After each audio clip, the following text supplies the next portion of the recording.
Arratsaldeko 4:24 Realak 3 berdindu du Rayo Vallecanoren aurka Vallecas estadioan. Norgehiagoka zoroa izan da lehen mailako 32. jardunaldiari zegokiona eta Rino Matarazzoren taldeari pixkanaka bosgarren postu hori behar bada txapeldunen ligako sailkapena emango liokeen postu hori urruntzen ari zaio. Gogora ezagun bi taldeek astean zehar ligako beste konpromezu batzuk izan dituztela, batetik Rayok Vallecasen bertan irabazi egin zion Espainoli 1-0, Realak berriz kopako ospakizunen ondorengo norgehiagoka ez zuen irabazterik izan Getaferen aurka 1-1 galdu zuten Gipuzkoakoek.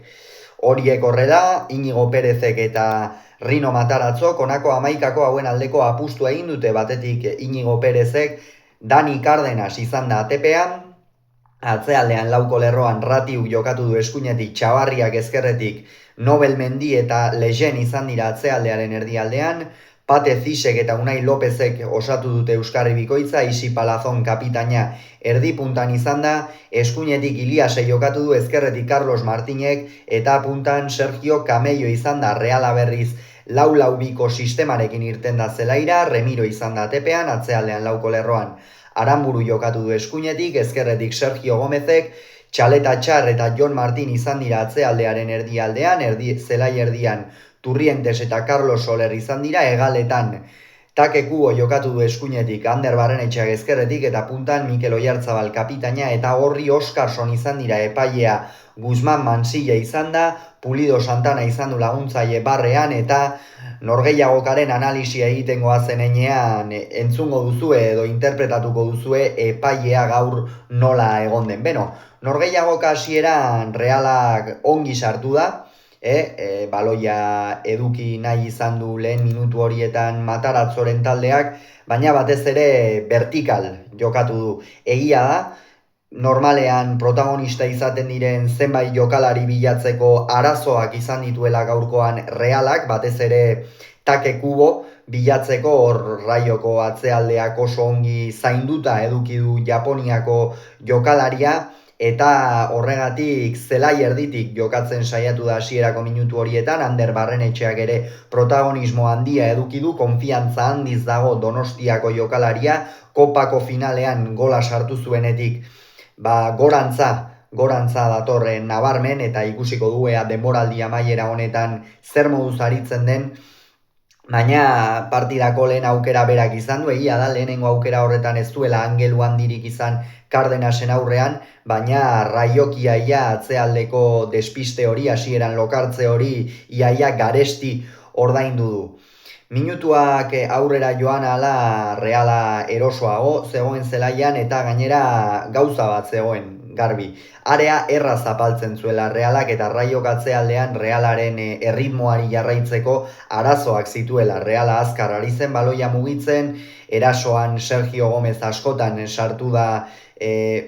area ertzean, baita Jon Mikel Aramburu ere tarteka, Solerrek eta Turrientesek ere aurrera eraman nahi izan dute jokoa, eta oroa Reala nagusi zen, eta 22. minutuan iritsi da Ander Barrenetxea Mikel Oyarzabali baloia eman, Rayoko bi jokalariri bikain izkin egin die Eibarrekoak area barruan sartu eta Cárdenasi aurkako zutoinetik, eskuineko zutoinetik baloia azpitik bota eta Eibarko jokalariak, Realeko kapitainak norgehiagokako lehen gola erdietsi du. Jokalari inteligentea da Oyarzabal, hitzak soberan daude, daukan kalitatea, daukan nortasuna dena deskribatzeko, eta gaurkoan erakutsi du, 22. minutu horretan sartu duen gol hori soilik oso jokalari gutxik egin dezaketen jokaldi bat izan da, ez da bakarrik talentua, burua ere eduki behar da, jakin behar da une batean eta bestean nondik mugitu behar duzu. Mikel Oyarzabalek hori bikain interpretatu du, eta ondorioz 1-1 ezarri du markagailuan. Merezimendu oso zen Real aurretik, Rayok aurretik, Iliasekin saiatu da, eskuinalde horretatik eta Sergio hori burua usteak sortzen, baina oroar arrakasta gutxirekin, eta Reala eroso ikusi dugu atzealdean eta baloia atzetik ateratzerako garaian, eta hala ere pozak gerora iraun dio, baina ez dio asko iraun Realari. Izan ere, 25. minutuan Carlos Martinek gola egin du, baina Andri Ratiuk baloi luzean kontrola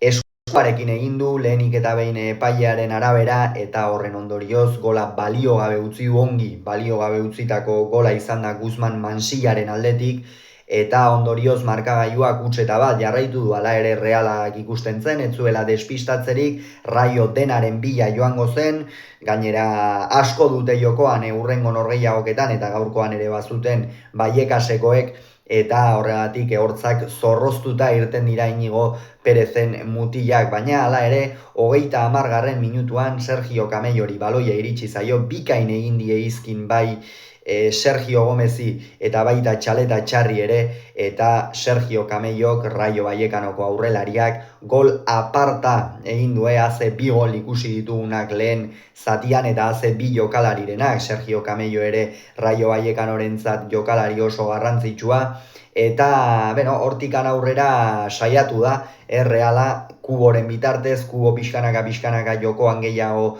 sartzen, baina egia da, bitaldeek lehen zati horretan erasoan zelaiaren 3 laurdenetatik aurrera ez dutela behar bada beste batzuetan eduki izan duten distira eduki, eta horregatik hortxe, bana amaitu da lehen zatia, eta ez zait gustatu Guzman Mansillak lehen zatian txartelekin eduki duen kriterioa, eduki dituen irizpideak. Epailearekin hitz egin behar da, epaileak onartu behar ditu noski beti errespetuaren barruan protestak, jokalarien iritziak, hitz egin behar du jokalariekin. Guzman Mansillak ez du alakorik onartu, eta hortxe ikusten ditugu nola norgehiagokako lehen zatiko bi txartelak, bai Isi Palazoni ateratakoa eta baita Sergio Gomezi ateratakoa ere, biak protesta egiteagatik izan diren, beraz, ez zegoen kontutarako gaur Guzman Mansilla kalparra arrotzen zionari berak are gehiago arrotzen zuen kalparra, eta ez zait egokia iruditu. Bigarren zatian ongi sartu da, Reala, lehen zatian bezala nahi izan du, jokoaren ekimena eduki, baina Raio ere jokatzeko zegoen, intentsitate handiarekin ari dira jokatzen Inigo Perezenak azken norgehiagoketan, hala egin beharra daukate, oraindik ere ez baitiote mailari matematikoki eutsi, horregatik baloi guztiak borrokatu ditu, presioa ere altu egin du, baina Reala ongi irten hala ere, gaur gero atera da, baina nik uste norgehiagokaren beste testu inguru oso ezberdin batean, eta iruditu zait euskarriaren falta handia izan dela. Gaur, Turrientes eta Solerrek jokatu dute zelai erdian, Turrientesek jokatu izan du, Sansen eta Euskarri moduan, baina gaur egun ez da euskarria eta aspaldian ez da postu horretan aritu, eta hori nabaritu zaio, Jon Martinek metro gehiago egin behar izan ditu aurrera, aipatzekoa baita ere gaurkoan Jon Martinek zenolako norgehiagoka jokatu duen, Goitiberakoa benetan Lasarteko erdiko atzelariak egin duen norgehiagoka, ia une oro oso erne, eta ia da tarteka despiste batzuk ere izan dituela, baina oroar oso erne egonda.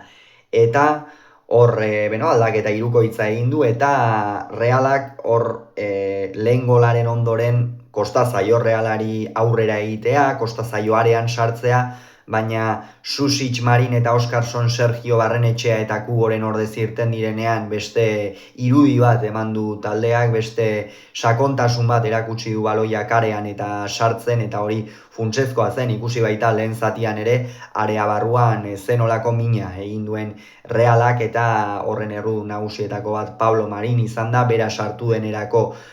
Dani Cardenasek 2 geldiketa bikain egin behar izan ditu, bata Oiartzabali eta bestea gerora Horri Oskarsoni, baina ondoren Sergio Gomezek Oskarsoni berriro ere baloia sartu dio, Raioren atzealdea ez da finibili nahiko despistatuta, eta ondorioz Islandiako aurrelariak norgehiagokako bigarren gola erdietsi du, aspaldi zebilen, golik sartu gabe Horri Oskarson, finaleko penaltia ere utzein zuen, hori noski konfiantzarako eta ez da ona izaten askotan, baina gaur aurrelari batek erantzun behar duen moduan, golarekin erantzun du 73. minutuan, eta Raiok aldaketa hirukoitza egin du, gora egin beharra zeukan, bai alabai, Pedro Díaz de Frutos eta Alemao atera ditu, eta Realak berriz zelai erdia indartu nahi izan du Jangel eta Jon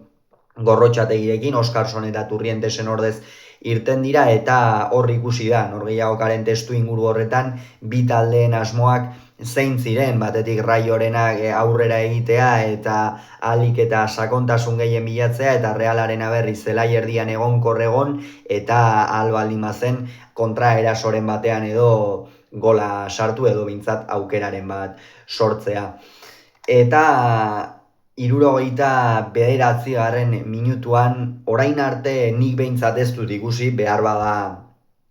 egongo zen, jada uste dut 5. denboraldia edo badela, ligan barra dagoela, eta oroar barra existitzen dela ez, 7, 6, 5 bat urte izango dira, 7 bat urte, okerrez palimanago, 2018ko mundialean jada bai itzegoen, eta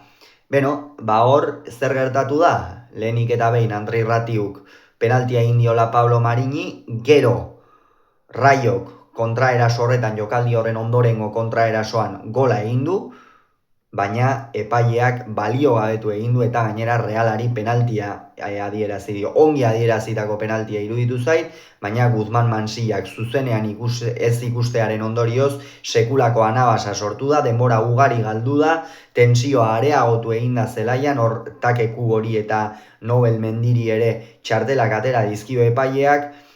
aulkian zeudela, eta Mikel Oyartzabalek honi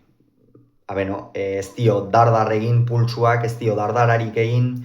tentsioak eta denak, eta ondorioz 1-3 erdietsi du. Bazirudien Realak norgehiagoka poltsikoan zuela, baina aurtengo gabezia nagusia, baloi geldikako jokalditakoa agerian geratu da. 84. minutuan erdiraketa baten ondoren Florian Lejenek 2-3 erdietsi duenean. Luze egin behar zitzaion norgehiagoka Realari, alaxe egin zaio gainera, aipatu behar da, Alex Remiro gaurkoan argiak eta itzalak izan ditu. Batetik pare bat geldiketa on egin ditu, baina bestetik pare bat jokalditan oso larri ibili da kaskanteko atezaina, eta ikusten da ez da bilela konfiantza ez azken bolada honetan.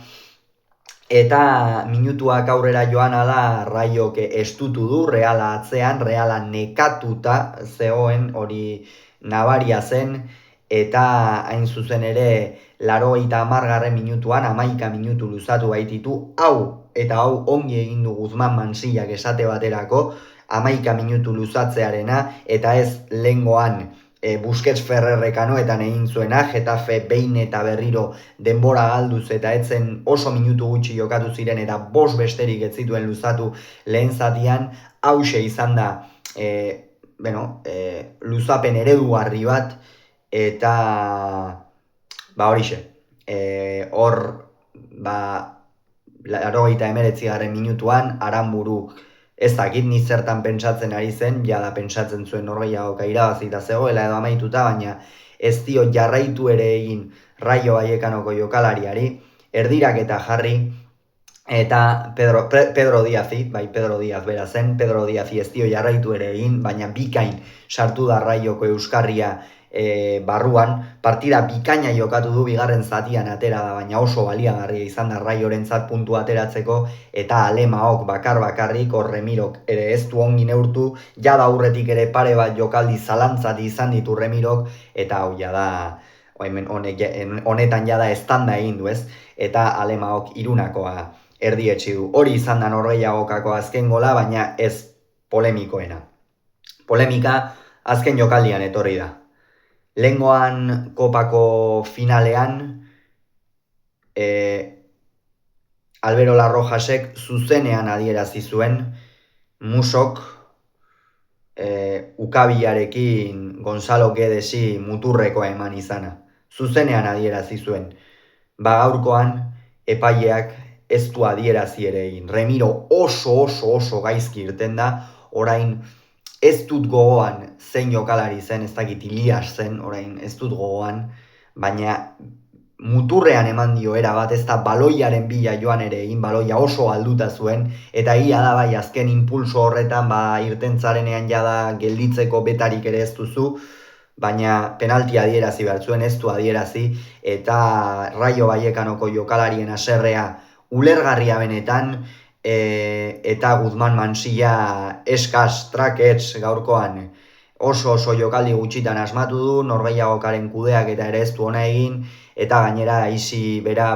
aulkitik bidali egin du, aulkian zen, baina txartel gorria atera dio, hor sekulakoak eta bi esan baitizkio Murtziako jokalariak, eta benetan Guzman Mansillaren ahazteko moduko norgehiagoka eta ahazteko modukoa ere Realaren azken minutuena, ez? Orain beno, norgehiagoka honen ondoren Txapeldunen liga iaia ezinezko bilakatu da Realarentzat, buelta handia beharko luke, eta une honetan nola daude bi taldeak, batetik Rayo gaurko puntuaren ondoren 39 punturekin da, badirudi garaipen bat gehiago aski lukeela mailari eusteko behintzat, eta Reala une honetan 8. postuan da 53 punturekin, jada gogora ezagun kopako txapeldun izaki Europa Liga behintzat bermatua duela, baina orain noski 7 puntura du txapeldunen liga, Mataratzok esan zuen horretan saiatuko zirela, baina ez da erraza izango eta are gutxiago gaur puntu bat soilik aterata garaipena eskuan izan duzunean. Kontua kontu, Rayok 3, Realak 3, Vallecasen.